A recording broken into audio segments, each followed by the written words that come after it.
If you cannot be the poet, be the poem. David Carradine. Chapter 20. Standing out. Stop trying to fit in when you were born to stand out. From the film What a Girl Wants. My daughter Noelle decided that she wanted to see The Princess and the Frog. Although she was excited, she couldn't understand why so many adults were making such a fuss over the movie. All this talk about Disney's first African American princess. What was wrong with them? After all, Noelle thought she was Disney's first African American princess.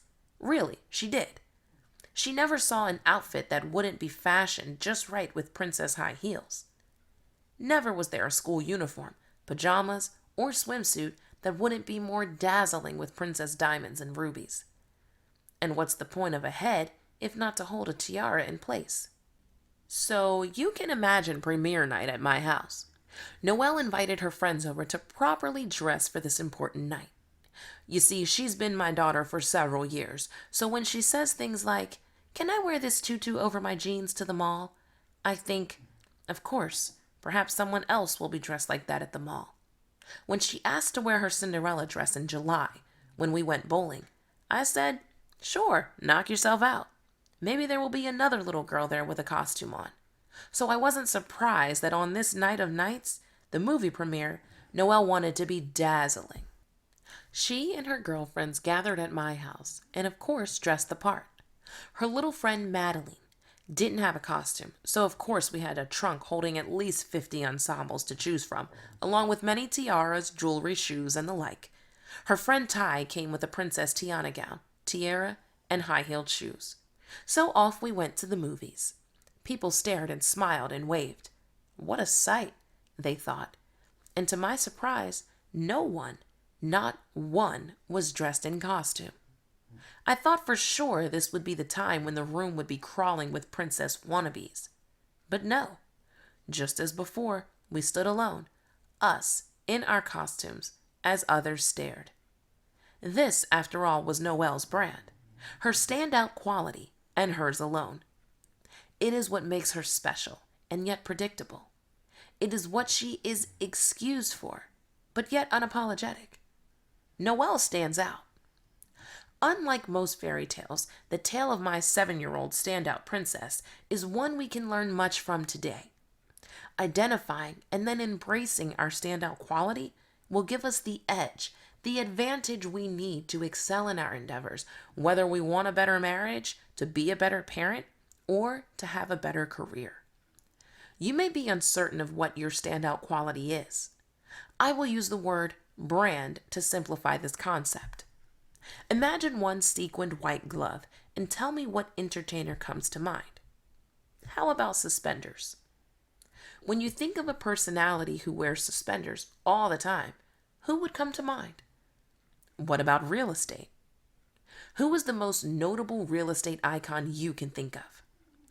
The answers to these questions are Michael Jackson, Larry King, and Donald Trump, respectively. They have, deliberately or not, created an image in the minds of viewers and readers alike. Their standout quality, or brand, is so solidified in our minds that just the mention of a few clothing items has brought 2 of these men to your mind. The third icon, Donald Trump, renowned as a real estate giant, is not the most successful or even the richest real estate tycoon. But he has branded himself so well that when you mention the words real estate, Donald Trump comes to mind. To stand out means to gain attention, to be noticed, or to be branded. In a world filled with competent, smart professionals, how will you stand out? If you're in a family which needs to be rebranded and set back on track, what remarkable quality do you possess that you can market to your spouse and or children and remind them of how valuable and irreplaceable you are? Some know this answer right away. Others have to ponder deeply or ask others for their feedback. Whatever tactic you must employ, I encourage you to discover your brand today and get busy marketing you. You may say, "I'm a proficient writer or editor. I'm a marvelous baker," or "I'm an organization guru." Whatever your brand, make sure the world knows it. It is your job to market yourself. No matter where you are in the process of your next chapter, take the time to create personal brand cards. These are business cards which, instead of a professional title, offer your life mission statement or your standout quality. For example, I presently have a personal brand card which says, Evelyn D. Watkins, Life and Business Recovery Coach, helping you pick up the pieces and start over again. As I evolve and my qualities and my skill set change, I change my statement. I encourage you to do this task today. It will force you to stop calling yourself by your title and instead begin calling yourself by your life mission. The more you begin to say who you are, the more you will believe it, and the more you will be requested for your mission rather than your profession. If by chance your standout quality is something negative, you must do everything necessary to change that today. If you're still unsure what your standout quality is, ask someone. Someone honest, not someone who will tell you what you want to hear. Here are a few summarized final thoughts. 1. Recognize your talents. Your talents may be different from what you're known for. 2. Begin a historical success record. Thank you notes, emails, or letters from superiors or clients. Get a 3-ring binder and begin to build your own success journal. 3. Communicate your value to others. 4. Project confidence.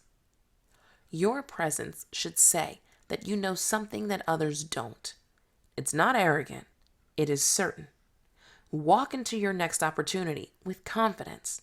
If you're not going to stand up and stand out, you might as well sit down.